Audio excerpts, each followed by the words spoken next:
küçüklerim, şu anda öğrenci olan sevgili kardeşlerim, Adaverenli olmanın onurunu her zaman yaşadım. Çok büyük bir ayrıcalıktı benim için.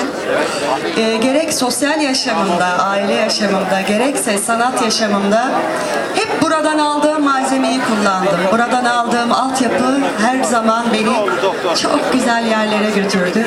Onun için öğretmenlerime çok teşekkür ediyorum. Ellerinden öpüyorum. İyi ki bizi böyle çok güzel yetiştirdiler. Çok iyi değerler kazandırdılar. Şimdi türküler çok ama benim çok sevdiğim türkülerden biridir. Çok liriktir. Çünkü güzel bir mesajı vardır. Ne sen beni unut, ne de ben seni der. Yeşil ördek gibi daldım göllere. Sen düşürdün beni dilden dillere. Başımı alıp gidem gurbet ellere. Ne sen beni unut, ne de ben seni.